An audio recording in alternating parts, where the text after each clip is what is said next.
আসসালামু আলাইকুম রহমতুল্লাহ। সুপ্রিয় এইচএসসি এবং আলিম 2025 সালের পরীক্ষার্থী বন্ধুরা, তোমাদের সবাইকে আরেকটি বাংলা দ্বিতীয় পত্রের বিশেষ ক্লাসে স্বাগত জানাচ্ছি।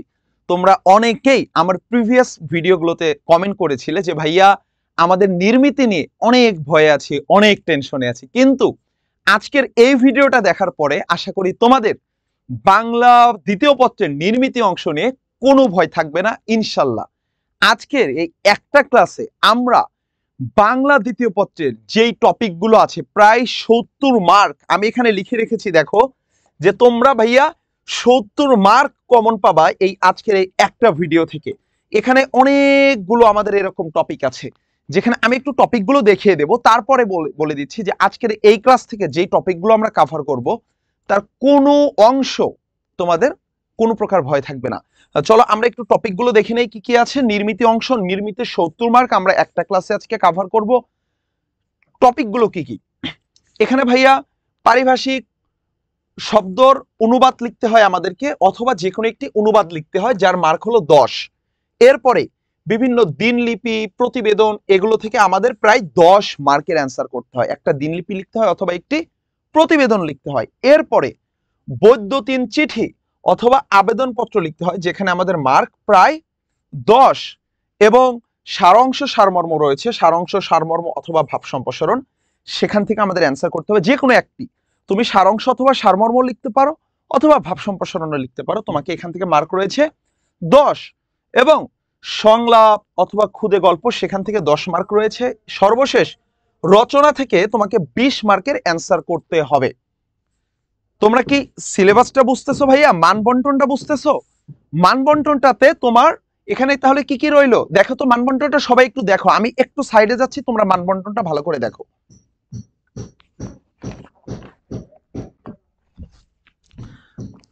আশা করি তোমরা মানবন্টনটা ভালো করে দেখে নিয়েছো। তাহলে আমরা আজকের ক্লাসে তোমাকে আমি এমন সব শব্দ দেব যে এই শব্দগুলো ভালোভাবে কমপ্লিট করলেই তোমার পুরো মার্ক তুমি কমন পাবা ইনশাল্লাহ। পারিভাষিক শব্দ থেকে শুরুতেই পারিভাষিক শব্দগুলো দিয়ে শুরু করে দেই। পারিভাষিক শব্দ ভাইয়া আমি এখানে 220টা শব্দ দিয়েছি যেগুলো বিভিন্ন বোর্ডে এসেছে। দেখো এই যে একাডেমিক মানে শিক্ষা সম্বন্ধীয়, এইটা তোমার বরিশাল বোর্ডে এসেছে, যশোর বোর্ডে এসেছে। অ্যাকনলেজমেন্ট অর্থাৎ প্রাপ্তি শিকার সিলেট বোর্ডে এসেছে, ঢাকা বোর্ডে এসেছে, যশোর বোর্ডে এবং কুমিল্লা বোর্ডে এসেছে। অ্যাক্টিং অর্থ ভারপ্রাপ্ত, এটা কিন্তু ঢাকা বোর্ডে 22 সাল, বরিশাল বোর্ডে 22 সাল, কুমিল্লা বোর্ডে 10 সাল, Sylhet board, Jessore board, Chittagong board, Rajshahi board, এইভাবে বিভিন্ন বোর্ডে যে কোশ্চেনগুলো এসেছে। এই যে দেখো অ্যাডহক, অ্যাডহক অর্থ কি ভাইয়া? তদর্থক অথবা অনানুষ্ঠানিক, আনুষ্ঠানিক। এরপরে অ্যাডমিশন অর্থ ভর্তি, অ্যাডভাইজার অর্থ উপদেষ্টা, এইটা এই বছরের জন্য খুব খুব ইম্পর্টেন্ট। অ্যাডভাইজার অর্থ কি? উপদেষ্টা। অ্যাফিডেভিট মানে কি? শপথনামা অথবা হলফনামা। এজেন্ডা অর্থ আলোচ্য সূচি, এজেন্ট অর্থ প্রতিনিধি, এইড অর্থ সাহায্য। তাহলে দেখতে পাচ্ছ এই যে আমি এখানে যেই পারিভাষিক শব্দগুলো দিয়েছি এর প্রত্যেকটা কোন বোর্ডে কত সালে এসেছে আমি দিয়ে দিয়েছি। অর্থাৎ এই স্লাইডে যেই কয়টি পারিভাষিক শব্দ রয়েছে এগুলো যদি তুমি পড়ো তাহলে তোমার 100% প্রিপারেশন কমপ্লিট হবে। বাজারের কোনো বই তোমাকে পড়তে হবে না। এই পারিভাষিক শব্দের 10 মার্ক 100-এ 100% তুমি কমন পাবা ইনশাল্লাহ। তোমরা বিশ্বাস রেখে আমি স্লাইডটা দিয়ে দেব। স্লাইডটা আমরা আমাদের ফেসবুক পেজে পেয়ে যাবা ইডুকাটুমি স্কুল, এবং আমার ইউটিউব চ্যানেলেও পেয়ে যাবা সহায়কে।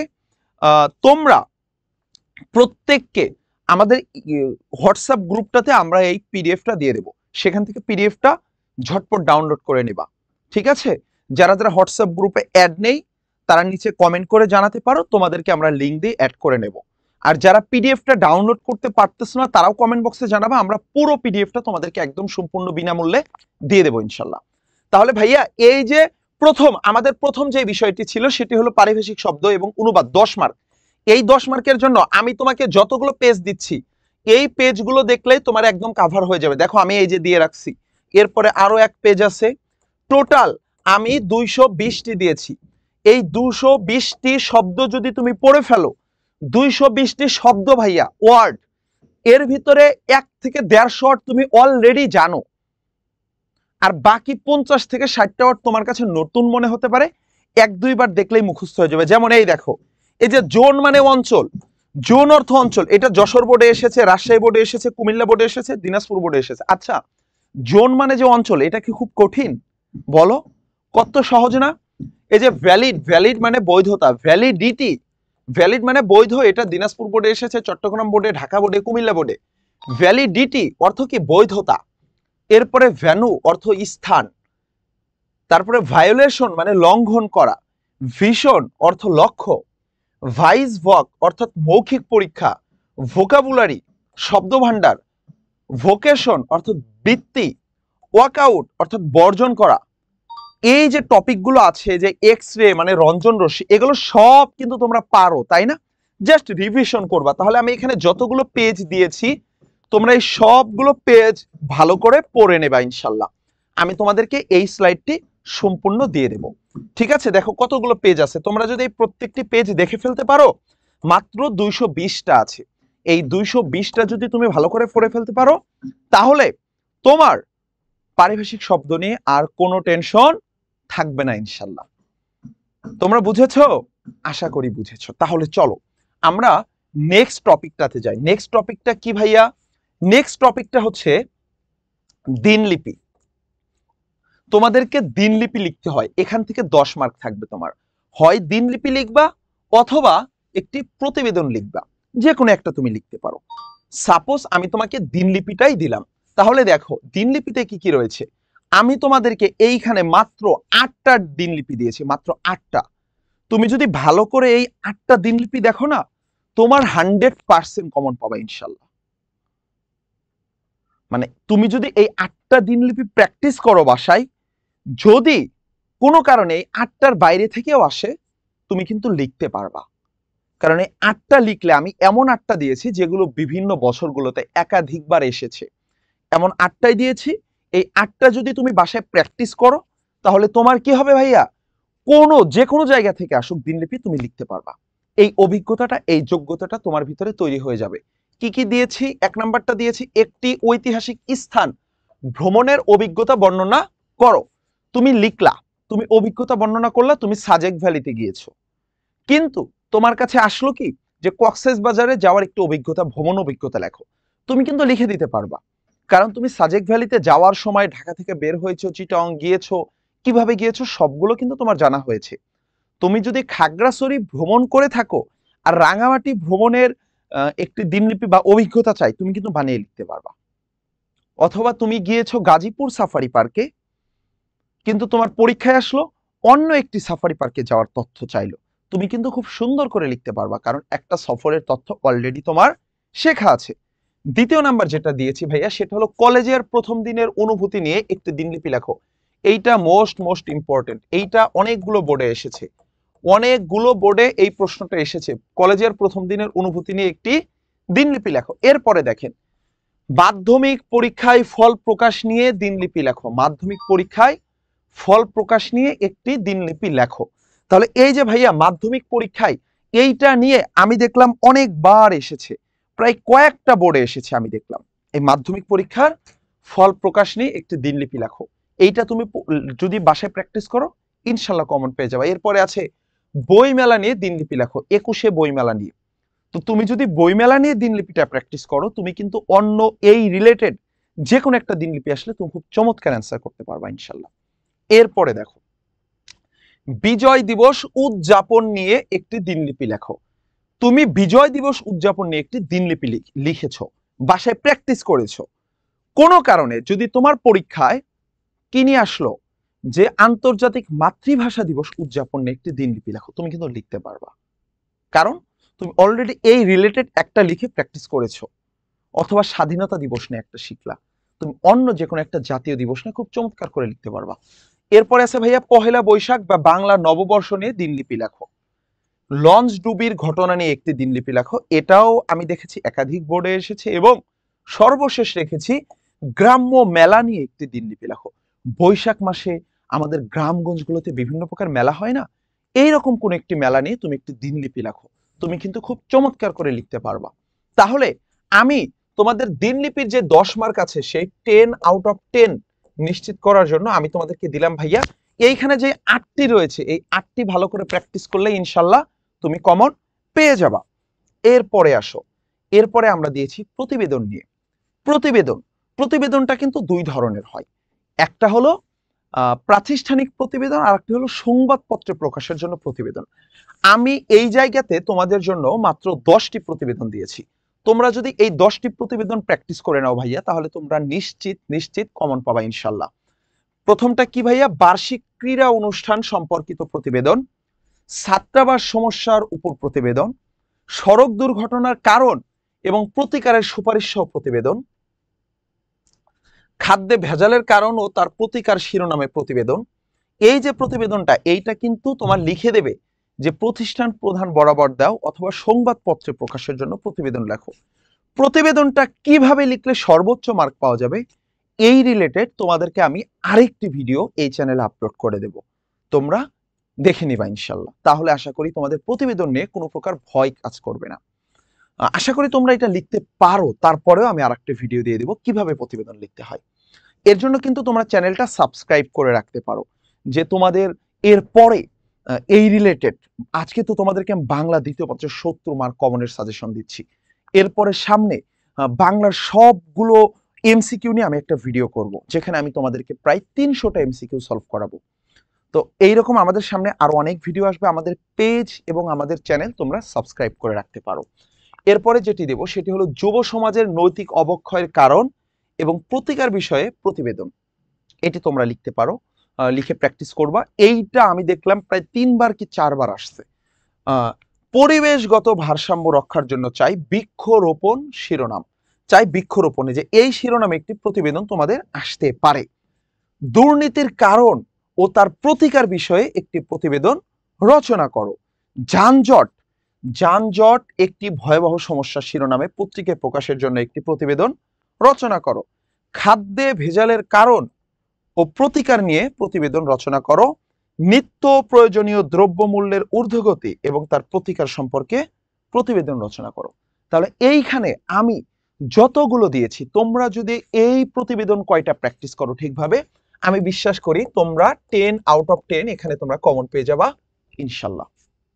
তাহলে কয়টা দিয়েছি দেখো, বার্ষিক ক্রিয়া অনুষ্ঠান সম্পর্কিত প্রতিবেদন। তোমাদের স্কুলে অথবা তোমার কলেজে বছরের শুরুতে একটা ক্রীড়া অনুষ্ঠান হয় না, যেখানে বিভিন্ন সেগমেন্ট থেকে অনেক স্টুডেন্ট অংশগ্রহণ করে, এরকম একটা প্রতিবেদন তুমি লিখতে পারো। তাহলে এইখানে যতগুলো দিয়েছি এই প্রতিবেদনগুলো দেখলে ইনশাল্লাহ তোমরা 100% কমন পাবা ইনশাল্লাহ। এরপরে আসো ভাইয়া, তাহলে আমাদের কয়টা গেল? আমাদের পারিভাষিক শব্দ আমি তোমাদের 100% কমনের নিশ্চয়তা দিয়েছি, 220টা দিয়েছি। এই 220টা শব্দের অলরেডি তুমি 150-র মতো পারো, এই যে এইখানে আমি দিয়েছি। এরপরে যেটা দিলাম ভাইয়া তা হলো দিনলিপি লিখনটা আশা করি তোমরা খুব ভালো করতে পারবা। এরপরে যেটা প্রতিবেদনটাও তোমরা কমন পাবা। এবার আসো ইমেইল লেখার নিয়ম। এইচএসসি বাংলা দ্বিতীয় পত্রের অন্যতম একটি টপিক হলো ইমেইল, বৈদ্যুতিন চিঠি। তো বৈদ্যুতিন চিঠির যে 10 মার্ক, এইটা কিন্তু তুমি খুব ইজিলি 10 আউট অফ 9 বা 10ই পেয়ে যেতে পারো, 10 আউট অফ 10 পেতে পারো। এইটা খুবই ইজি।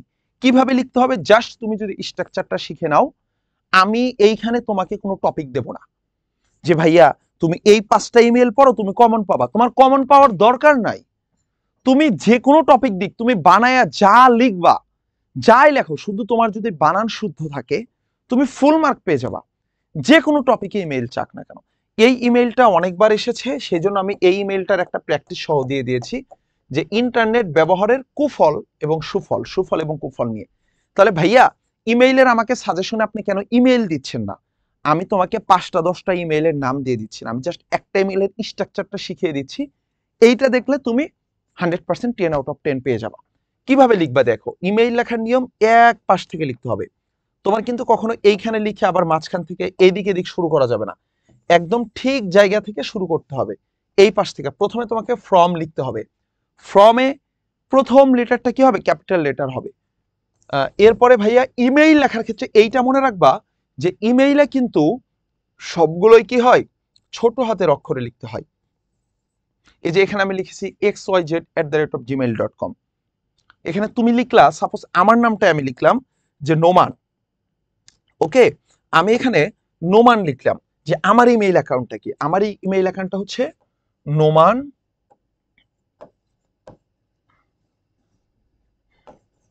Dot DU 102 @gmail.com। এটা হলো আমার ইমেইল অ্যাকাউন্ট। এখন এই যে দেখছো, তুমি একটা জিনিস খেয়াল করেছো, আমি সবগুলো ছোট হাতের অক্ষরে লিখেছি।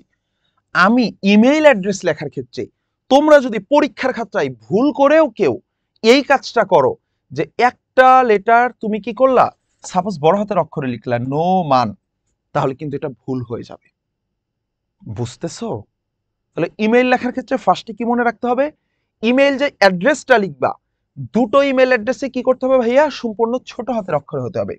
এই যে xyz@gmail.com ছোট হাতের অক্ষরে লিখেছে, রাজার বা আরজার @gmail.com 2, তাহলে ফ্রম এবং টু এই দুটো শুরু করতে হবে বড় হাতের অক্ষর দিয়ে। ফ্রমটা, এই যে এফটা বড় হাতের অক্ষর হবে, টিটা বড় হাতের অক্ষর হবে, ফ্রম এবং টু। কিন্তু যে ইমেল অ্যাড্রেসটা দিবা এইরকম হতে হবে, অর্থাৎ পুরোটা ছোট হাতের অক্ষরে হতে হবে। সেকেন্ডটা কি, সেটা হলো টুতেও তুমি যে ইমেল অ্যাড্রেসটা দিবা পুরো ইমেল অ্যাড্রেসটা ছোট হাতের অক্ষরে হতে হবে। এরপরে তুমি সিসি এবং বিসিসি দিয়ে দিলা, কার্বন কপি এবং ব্লাইন্ড কার্বন কপি। এখানে কিছু না লিখে দিলা, নো প্রবলেম।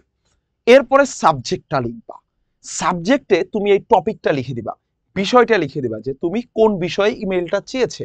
এখানে বলেছে ইমেইল ব্যবহারের সুফল এবং কুফল, তুমি এটা লিখে দিলা সাবজেক্ট। তাহলে ভাইয়া এই যে এই অংশটুকু খুব খুব খুব খুব ইম্পর্টেন্ট। তুমি এই অংশটুকুর জন্যই 5 মার্ক পেয়ে যাবা। তুমি আমার কথা বুঝতেছো? এই অংশে যদি তুমি কোনো প্রকার ভুল করো, তুমি কিন্তু 0 পেয়ে যেতে পারো। এক্সামিনারের যদি মন গলে যায়, তোমার প্রতি দয়া মায়া কাজ করে, সে হয়তো তোমাকে 4, 5, 3, 4 দিতে পারে। কিন্তু এই বক্সে কোনো প্রকার ভুল করা যাবে না, এখানে কোনো বক্স হবে না। আমি যেভাবে লিখে দিছি এই রকমটাই থাকবে। তোমার খাতাটা এইভাবে মার্জিন করেছো, এইভাবে মার্জিন করেছো, আমার এটা যদি আঁকা ভুল হয়েছে যাই হোক, তাহলে তুমি কি করবা ভাইয়া, এখানে যে ফ্রম, তারপরে টু, সিসি, বিসিসি, সাবজেক্ট, এই 5টা কিন্তু তোমাকে এক সিরিয়ালে লিখতে হবে। এখানে কোনো প্রকার বক্স দেওয়ার প্রয়োজন নেই, এভাবে লিখলেও চলবে। তাহলে এইখানে কোনো কনফিউশন আছে? এখানে কনফিউশন কি ভুল হয় স্টুডেন্টদের, ছোট হাতের অক্ষরে না লিখে অনেকে মাঝে মাঝে বড় হাতে লিখতে পারে, বাট পুরো ইমেল অ্যাড্রেসটা হতে হবে ছোট হাতের। আমি যেভাবে লিখেছি এইভাবেই। আমি তোমাদেরকে এই স্লাইডটা দিয়ে দেবো, তোমরা দেখে নিবা আরো ভালো করে। এরপরে এই বাকিটুকু হচ্ছে তোমার আবেদনপত্রের মতো অনেকটা, যে স্নেহের রিপন বা তুমি যাকে লিখতেছো তার সম্পর্কে লিখলে স্নেহের নোমান, আমাকেও লিখতে পারো, স্নেহের নোমান ভাইয়া বা শ্রদ্ধেয় নোমান ভাইয়া, আমার স্নেহ ভালোবাসা নিবেন dot dot dot dot dot. তুমি পুরোটা লিখে ফেললা, লিখে এইখানে তুমি পুরোটা কি করে ফেললা ভাইয়া, লিখে ফেলছো। লিখে ফেলার পরে তুমি এই যে নিচে লিখে দিবা কি, যে তোমার বড় ভাই নোমান সরকার, তাহলে তোমার নিজের নাম লিখে দিলা। এই যে ইমেইলটা লিখলে না, এই ইমেইলটা তোমরা 1 পেজের ভিতর লিখবা। আমি যেটা বলতেছি সেটা বোঝার চেষ্টা করবো। আমি কিন্তু ইমেইলের কোনো এক্সাক্ট সাজেশন দিইনি, আমি জাস্ট লেখার নিয়ম শিখিয়ে দিচ্ছি। কারণ বিশ্বাস করি ইমেইলটা তোমরা অনেকে লেখার নিয়মটা জানো না, হয়তো নিজেরা ফোনে লেখো, কম্পিউটারে লেখো, বাট এইখানে লেখাটা প্র্যাকটিস করা হয়নি। তাহলে ইমেল সম্পর্কে শেষ করে দিচ্ছি। পরের পেজে যাওয়ার আগে দুটো কথা আবার মনে করিয়ে দেই। ইমেলটা হবে পুরোটা এক পাশ থেকে এক টানে হবে, অর্থাৎ এখানে কোনো প্রকার ভিতরে বা বাইরের দিকে যাওয়া যাবে না। এই 5টা লেখার ক্ষেত্রে এই 5টা তোমরা ক্যাপিটাল লেটার দিয়ে শুরু করতে পারো, বাট এই পাশে যেগুলো লিখবে, অর্থাৎ ফ্রমটা তুমি বড় হাতের অক্ষর দিয়ে শুরু করে এফ, তারপর এগুলো ছোট হাতে লিখলা। কিন্তু এই যে অ্যাড্রেসটা লিখলা, এই অ্যাড্রেসটা সম্পূর্ণটা ছোট হাতের হবে, অ্যাড্রেসটা সম্পূর্ণ ছোট হাতের হবে, এবং বাকিগুলো তোমরা ভালো করে দেখে নিয়েছো। এরপরের পেজে চলো। এরপরে হলো ভাইয়া একটি আবেদনপত্র লিখতে হতে পারে।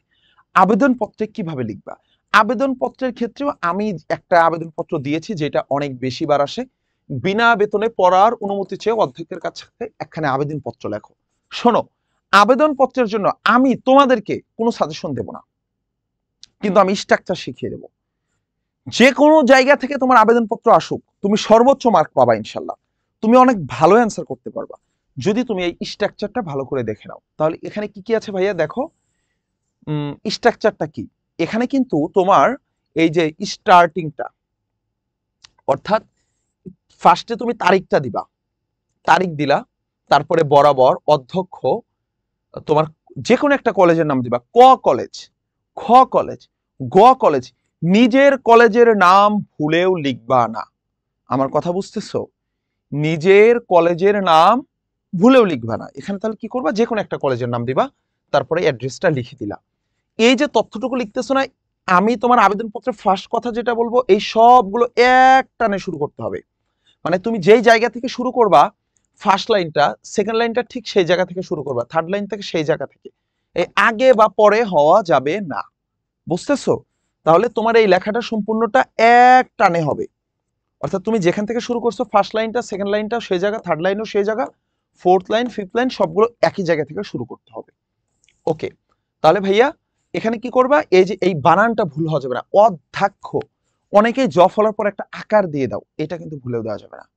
অধ্যক্ষতে জ ফলার পরে আকার দেওয়া যাবে না। বুঝেছো? আশা করি বুঝেছো। এরপরে আসো, তাহলে এই যে 10 জুন বা তুমি একটা তারিখ দিলা, বড় বড় অধ্যক্ষ কলেজের নাম, এইটুকু পর্যন্ত হচ্ছে হেডিং, প্রথম অংশ। এইটুকু যদি তুমি নির্ভুল করে লিখতে পারো, এরপরে তোমার বাকিগুলো নির্ভুল করে লিখতে হবে। ঠিক আছে? মানে এইটুকুতে কোনো প্রকার ভুল করা যাবে না। তোমরা যদি কেউ আগে পরে দাও বা এখানে অধ্যক্ষ বানান ভুল করে, তাহলে স্যারের কিন্তু একটা ব্যাড ইমপ্রেশন চলে আসবে, যে এই স্টুডেন্ট অনেক খারাপ স্টুডেন্ট। তখন আপনাকে গড়পড়তা 10-এর ভিতর 2-3 দিয়ে দেবে।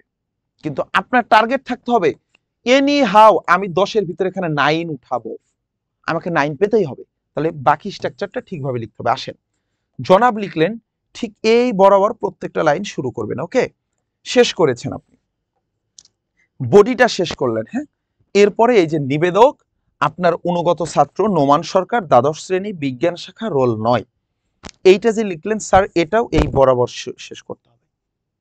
বুঝেছেন? আবেদনপত্র স্ট্রাকচারটা বোঝেন। আবেদনপত্রতে মার্ক দেওয়া হয় দুটো কারণে। আপনারা এই ভিতরে লেখার জন্য কোনো মার্ক দেওয়া হয় না। ভিতরে লেখার জন্য কে কি লিখলো তাতে কিছু যায় আসে না। আমার কথা বুঝতেছেন? এটা আমাদের অনেক কলেজেই শেখানো হয় না। আমরা মনে করি আবেদনপত্র পড়তে হয়, কখনোই পড়তে হয় না। ভিতরে লেখার জন্য কখনোই মার্ক দেয় না। ভিতরে লেখাটা জাস্ট নির্ভুল হতে হবে। আপনি যাই লেখেন, মার্ক ভ্যারি করে না। যেমন কেউ লিখলো এই বিনা বেতন অধ্যয়নের জন্য যেহেতু আবেদন, কেউ লিখলো এখানে কি লিখেছে দেখেন, এইখানে লিখেছে যে আমার বাবা একজন সামান্য বেতনভোগী কেরানি। এখানে লিখেছে আমার বাবা একজন সামান্য বেতনভোগী কেরানি।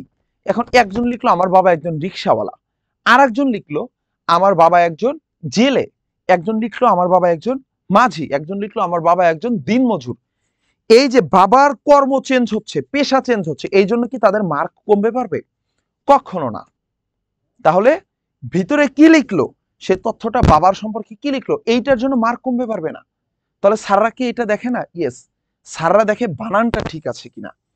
স্যাররা দেখবে কি বানানটা ঠিক আছে কিনা, রিলেটেবল কিছু লিখলেন কিনা। অবশ্যই রিলেটেবল হতে হবে। আমি বললাম যে ভিতরেরটা দেখবে না, তার মানে আপনি যে মানে অপ্রাসঙ্গিক লিখবেন এমনটা কিন্তু করার সুযোগ নেই। অবশ্যই রিলেটেবল, প্রাসঙ্গিক লিখতে হবে। বাট স্যাররা মূলত ইমেইলটা কেন লিখতে দেয়, ইমেইল, আবেদনপত্র বা এই যে রিটেন পার্টগুলো, এগুলোতে মূলত আমাদের যাচাই করে যে আমাদের স্ট্রাকচারটা ঠিক আছে কিনা। ভিতরে কি লিখতেছি এইটা না, ভিতরেরটা অবশ্যই দেখবে। কি দেখবে, যে আপনার ভিতরে বানানগুলো ঠিক আছে কিনা। তাহলে দুটো জিনিস মনে রাখবেন, বানান ঠিক থাকতে হবে এবং কি থাকতে হবে, স্ট্রাকচারটা ঠিক থাকতে হবে। তাহলে আপনি সর্বোচ্চ মার্ক পাবেন। এরপরে আসেন ভাব সম্প্রসারণ। ভাব সম্প্রসারণ কিন্তু 10 মার্কের। ভাব সম্প্রসারণও থাকে, এর সাথে সারাংশ সারমর্মও থাকতে পারে। তাহলে ভাব সম্প্রসারণটা আমরা একটু দেখে নিই কি কি আসতে পারে। এই যে আমি এইখানে এমন 9টি ভাব সম্প্রসারণ দিয়েছি, যে এই 9টি ভাব সম্প্রসারণ যদি আপনারা প্র্যাকটিস করে যান, যে কোনো জায়গা থেকে ভাব সম্প্রসারণ দিক আপনারা 100% অ্যান্সার করতে পারবেন, এবং আপনারা সেখান থেকে 10 আউট অফ 10 নিশ্চিত করতে পারবেন ইনশাল্লাহ। আমি একটু বলে দেই কি কি। স্বাধীনতা অর্জনের চেয়ে স্বাধীনতা রক্ষা করা কঠিন, এটা কিন্তু একটা চরম সত্যি কথা। এইটাতে আমি 3 স্টার দিয়ে রেখেছি। দেখেন, স্বাধীনতা অর্জনের চেয়ে স্বাধীনতা রক্ষা করা কঠিন। একটা বিপ্লব করার পরে সেই বিপ্লবকে ধরে রাখাটা কঠিন, বিপ্লব বৃহৎ হয়ে যায়।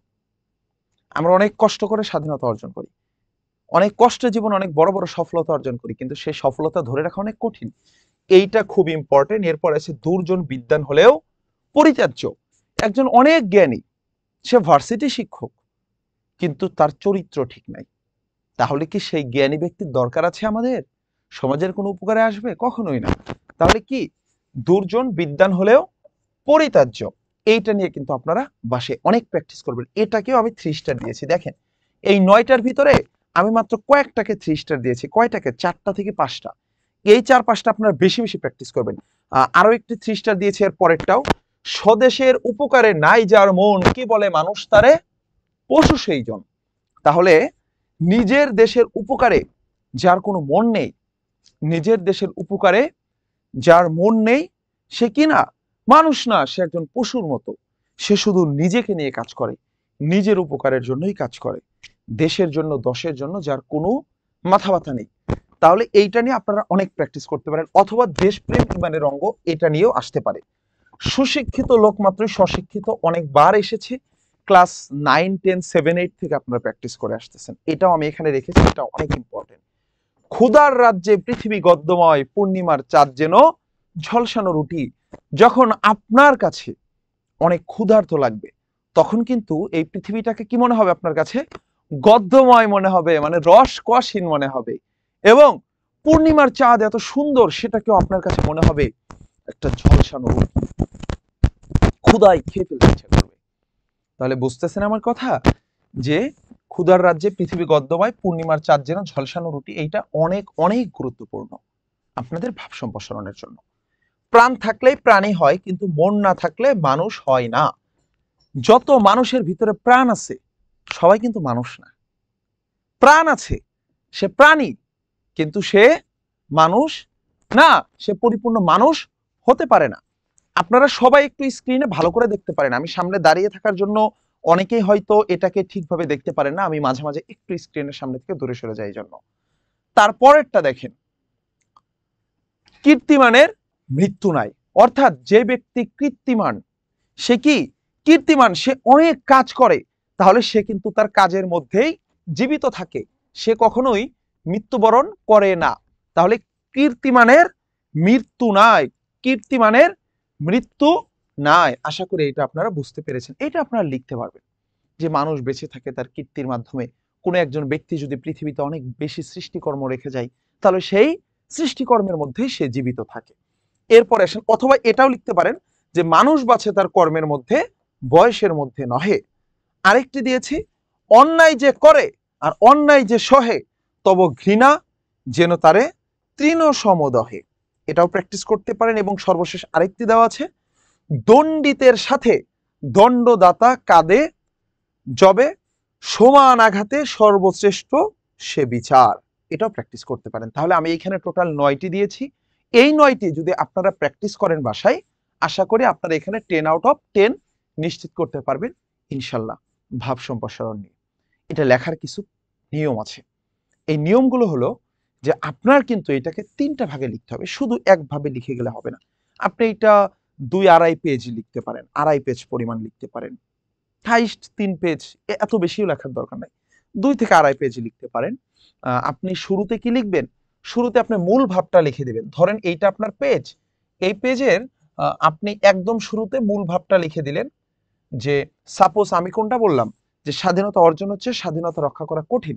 এখানে আপনি মূল ভাবটা প্রথম 2 লাইন লিখে দিলেন, যে স্বাধীনতা অর্জন করা আমাদের জন্য যতটা না কঠিন হয়, একবার স্বাধীনতা পেয়ে যাওয়ার পরে সেই স্বাধীনতাটাকে রক্ষা করা অনেক বেশি কঠিন হয়। এইটা সম্পর্কে আপনি 2 লাইন মূল ভাবটা লিখে তারপর আপনি সম্প্রসারিত ভাবটা শুরু করলেন। এরপরে গিয়ে আপনি একদম শেষে গিয়ে শিক্ষা অথবা উপসংহার কিছু একটা লিখে দেবেন। ঠিক আছে? এই স্ট্রাকচার ফলো করে লিখলে আশা করি ভাব সম্প্রসারণে আমরা সর্বোচ্চ মার্ক নিশ্চিত করতে পারবো ইনশাল্লাহ।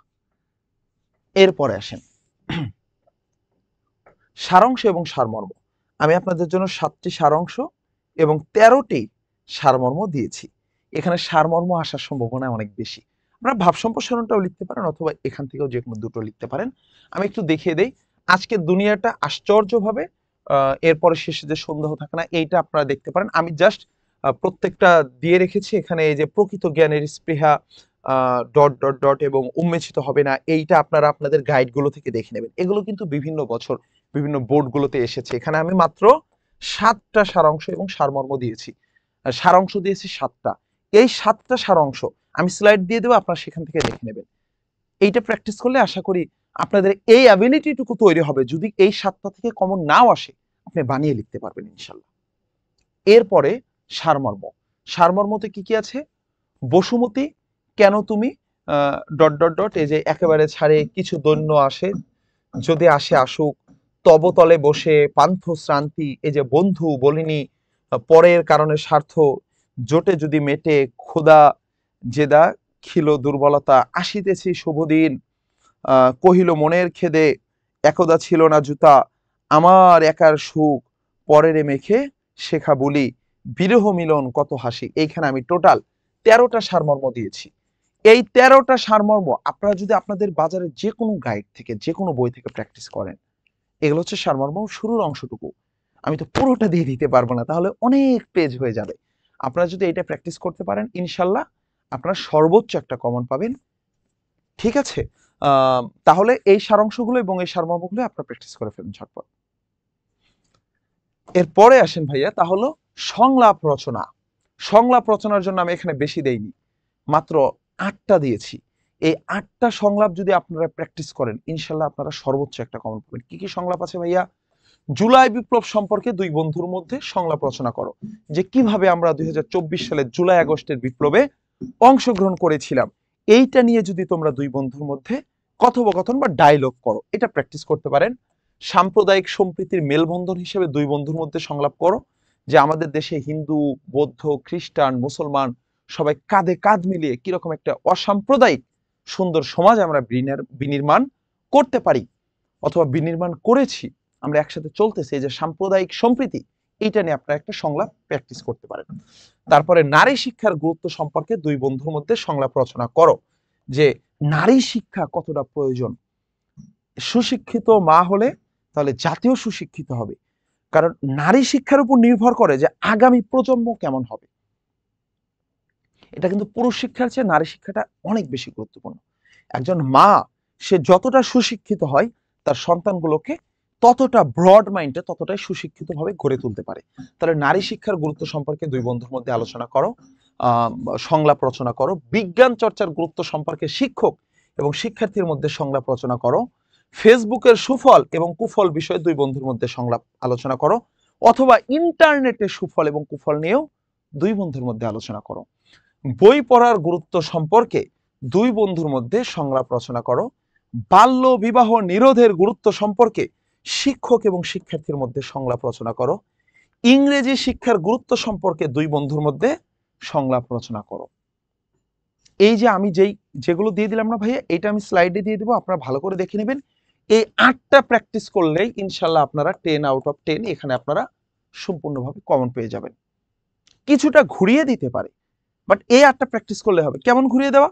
আমি আপনাকে পড়ালাম ফেসবুকের সুফল কুফল, চলে আসলো ইন্টারনেটের সুফল কুফল, আপনি কিন্তু লিখতে পারবেন এটা প্র্যাকটিস করলে। ওকে, আশা করি সংলাপটা আপনাদেরকে হয়ে গেছে এবং এগুলো প্র্যাকটিস করলে আপনার সর্বোচ্চ একটি কমন পেয়ে যাবেন। এর পরেরটাতে আসেন, খুদে গল্প। খুদে গল্পটাও থাকে অপশনে এবং এটি হলো 10 মার্কের একটি কোশ্চেন। 10 আউট অফ 10 পাওয়ার জন্য আমি এখানে যেই কয়টি দিয়েছি, এই কয়টি খুদে গল্প আপনার প্র্যাকটিস করলে, এর সাথে জুলাই বিপ্লবটা দেইনি আমি, সেটাও আপনি একটু প্র্যাকটিস করতে পারেন। তাহলে সাম্প্রদায়িক সম্প্রীতির মেলবন্ধন বিষয়ে যেটা নিয়ে সংলাপ দিয়েছি সেটা খুদে গল্পেও খুবই গুরুত্বপূর্ণ। আলোকিত মানুষ শিরোনামে একটি খুদে গল্প লেখো। সততার পুরস্কার শিরোনামে একটি খুদে গল্প লেখো। আপনি লিখতেই পারেন যে সততার পুরস্কার। আপনারা কিন্তু এই রিলেটেড অনেক নবী, অনেক মহামানবের কাহিনী আপনারা জানেন, যে অনেকে এরকম রাস্তায় অনেক কিছু পাওয়ার পরেও বা বিভিন্ন জায়গায় পাওয়ার পরেও তারা কতটা সৎ থাকে, সেটাকে তার নির্দিষ্ট ব্যক্তির কাছে, প্রাপকের কাছে পৌঁছে দেয়। এরকম অনেক গল্প আপনারা নিজেরা লিখতে পারেন। অসময়ের বন্ধু প্রকৃত বন্ধু। তাহলে এই যে আমরা ইংরেজিতে পড়েছিলাম না ফ্রেন্ড, মনে আছে আপনাদের যে ভাল্লুকের কাহিনী, আরো অনেক কাহিনীতে আমরা প্রকৃত বন্ধুর গল্প পড়েছি না? এরকম বাংলা একটা আপনারা লিখতে পারেন যে আপনার জীবনে এরকম প্রকৃত বন্ধু কিভাবে আপনার জীবনে কাজে লেগেছিল। রক্তদানের পূর্ণ শিরোনামে একটি খুদে গল্প লেখো। আপনি লিখতেই পারেন আমাদের 71 সালের কাহিনী, অথবা আমাদের 24 সালের কাহিনী, অথবা ব্লাড ডোনেশন নিয়েও লিখতে পারেন, যে আপনি ব্লাড ডোনেশনের মাধ্যমে কিভাবে অনেক মানুষের জীবন বাঁচাতে পারেন। এবং তোমার শৈশব স্মৃতি শিরোনামে একটি খুদে গল্প লেখো। তাহলে আপনার শৈশবে ঘটেছে এমন কোনো ঘটনা নিয়ে আপনি একটি খুদে গল্প রচনা করতে পারেন। ঠিক আছে, এই খুদে গল্প 6টি যদি আপনারা প্র্যাকটিস করেন, ইনশাল্লাহ খুদে গল্পর যে 10 মার্ক এটি কিন্তু অবশ্যই অবশ্যই কমন পাবে। এরপরে আসেন সর্বশেষ, এটার জন্য রয়েছে 20 মার্ক। সেটি কি ভাইয়া? সেটা হলো প্রবন্ধ রচনা। আচ্ছা, এতক্ষণ ধরে যারা আমাদের ক্লাসগুলো দেখতেছেন, আপনাদের তো বলাই হয়নি যে আপনারা কিন্তু আমাদের চ্যানেলটি সাবস্ক্রাইব করে রাখতে পারেন। তাহলে আরো অনেক সাজেশন এবং বিভিন্ন সাবজেক্ট ভিত্তিক সাজেশনগুলো আমরা আমাদের চ্যানেলে আপলোড করে দেব এবং আমাদের পেজটিতেও ফলো করে রাখতে পারেন। দেখেন, সর্বপ্রথম যেটি রয়েছে সেটা হলো মানব কল্যাণে বিজ্ঞান, আধুনিক জীবনে বিজ্ঞান, দৈনন্দিন জীবনে বিজ্ঞান। এইটা থেকে ভাইয়া প্রতি বছর কমন আসে। এইটাকে আমি আমি যদি 7 স্টারও দেই তাও কম হয়ে যাবে, কারণ এইটা প্রতি বছর আসবেই আসবে। মানব কল্যাণে বিজ্ঞান অথবা আধুনিক জীবনে বিজ্ঞান অথবা দৈনন্দিন জীবনে বিজ্ঞান, কৃষি কাজে বিজ্ঞান, আমি এখানে টোটাল মাত্র 10টা দিয়েছি। এই 10টা পড়লে আপনি 100-এ 100 কমন পাবেন। অনেকের প্রশ্ন থাকে, ভাইয়া প্রবন্ধ রচনা কয় পেজ লিখব? আচ্ছা, কত পেজ লিখবেন সেটা গুরুত্বপূর্ণ না, কতগুলো পয়েন্ট লিখলেন সেটা গুরুত্বপূর্ণ। একজন একটা না এক পয়েন্টে 20 পেজ লিখলো, সে বেশি মার্ক পাবে না। আর একজন 20 পেজ লেখা নাই, 15 পেজ লিখছে, বাট সে 15টা পয়েন্ট লিখেছে, 15টা শিরোনামে 15টা ভাগে লিখেছে, সে ওই 20 পেজ লেখা ব্যক্তির চেয়ে বেশি মার্ক পাবে। নির্ভুল হতে হবে, তথ্যবহুল হতে হবে, বানিয়ে বানিয়ে লেখেন, বাট তথ্য দেন অনেক বেশি। আমার কথা বুঝতেছেন? এরপরে ইন্টারনেট ও বর্তমান বাংলাদেশ। তাহলে এই ইন্টারনেটের মাধ্যমে আমাদের দেশ কতটা এগিয়ে যাচ্ছে, গ্লোবাল ভিলেজ বিশ্বগ্রাম, সেটা নিয়ে লিখতে পারেন। বাংলাদেশে পর্যটন শিল্প সমস্যা এবং সম্ভাবনা। বাংলাদেশে পর্যটন শিল্প কিন্তু একটা বিশাল সম্ভাবনা আছে, যতই দিন যাচ্ছে আমাদের পর্যটন শিল্প ততই সমৃদ্ধ হচ্ছে। এইটা নিয়ে কিন্তু আপনি একটা চমৎকার রচনা প্রবন্ধ লিখে ফেলতে পারেন। বাংলাদেশের পোশাক শিল্প সমস্যা সম্ভাবনা। বাংলাদেশের সবচেয়ে বড় সম্ভাবনা হলো পোশাক শিল্প। আমাদের দেশ থেকে আমরা পোশাক রপ্তানি করে পুরো পৃথিবীব্যাপী আমাদের অনেক বেশি বৈদেশিক মুদ্রা অর্জন হচ্ছে। এইটা নিয়ে আপনি লিখতে পারেন। স্বদেশ প্রেম, জাতীয় জীবনে মুক্তিযুদ্ধের চেতনা, এটা নিয়ে লিখতে পারেন। বাংলাদেশের প্রাকৃতিক সৌন্দর্য, আমাদের তো নদীমাতৃক দেশ, কিন্তু আমাদের কিন্তু নদী ছাড়া আরো অনেক সম্পদ আছে, প্রাকৃতিক সম্পদ। নদী ছাড়াও এই যে আমাদের সুন্দরবন আছে, সুন্দরবন নিয়ে আপনি লিখতে পারেন। আমাদের বিভিন্ন গড় আছে, ভাওয়াল গড়, মধুপুর গড়, অনেক বড় বড় বন আছে আমাদের দেশে। বিভিন্ন প্রকার প্রাকৃতিক সৌন্দর্য নিয়ে কিন্তু আপনি একটি সুন্দর প্রবন্ধ রচনা করতে পারেন। জুলাই অভ্যুত্থান, 24-এর ছাত্র আন্দোলন অথবা জাতি গঠনে ছাত্র সমাজের ভূমিকা, এইটা এই বছরের জন্য অনেক অনেক গুরুত্বপূর্ণ, অনেক অনেক গুরুত্বপূর্ণ একটি টপিক। এরপরে দ্রব্যমূল্যের ঊর্ধ্বগতি এবং তার প্রতিকার, সর্বশেষ শ্রমের মর্যাদা। এইটা তো অল টাইম ব্লকবাস্টার, এইটা অল টাইমের জন্য ইম্পর্টেন্ট, সবসময় প্রতি বছর আসে। তাহলে এই যে মানব কল্যাণে বিজ্ঞান, শ্রমের মর্যাদা, দ্রব্যমূল্যের ঊর্ধ্বগতি, জুলাই অভ্যুত্থান, এই সবগুলো গুরুত্বপূর্ণ। আপনি যেগুলো প্র্যাকটিস করেন, একটু তথ্যগুলো জাস্ট জেনে যান, আপনি কিন্তু সর্বোচ্চ মার্ক নিশ্চিত করতে পারবেন ইনশাআল্লাহ। এরপরে হলো আপনাদের সবাইকে ধন্যবাদ। চ্যানেলটি সাবস্ক্রাইব করতে কি ভুলে যাবেন পরবর্তীতে সাজেশন পাওয়ার জন্য, এবং এই সাজেশনটি আপনার সকল ফ্রেন্ডদের সাথে শেয়ার করবেন। ভিডিওটি শেয়ার করবেন। ফেসবুক পেজে যারা দেখতেছেন তারা ফেসবুকে শেয়ার করে দেবেন ভিডিওটি, এবং যারা ইউটিউবে দেখতেছেন আপনারাও কিন্তু আমার এই ভিডিওটি লিঙ্কটি কপি করে নিয়ে শেয়ার করে দিতে পারেন আপনাদের ফ্রেন্ডদের হোয়াটসঅ্যাপ গ্রুপ অথবা মেসেঞ্জার গ্রুপে। তাহলে দেখা হচ্ছে পরবর্তী কোনো ক্লাসে। আজকের এই একটা ক্লাস থেকে আমি যে 70 মার্কের সাজেশনটা দিলাম, এটা ইনশাল্লাহ পরীক্ষার হলে গিয়ে নোমান ভাইয়াকে মনে পড়বে। আমার জন্য দোয়া করবেন, এবং ফ্রিতে আরো প্রত্যেকটা বিষয় ভিত্তিক ভিডিও পাওয়ার জন্য আমার চ্যানেলটি সাবস্ক্রাইব করবেন। আপনাদের যারা জুনিয়র আছে তাদেরকেও সাজেস্ট করতে পারেন। সবাইকে অনেক অনেক শুভকামনা, তোমাদের পরীক্ষা অনেক ভালো হোক। আল্লাহ হাফেজ। আসসালামু আলাইকুম ওয়া রাহমাতুল্লাহ।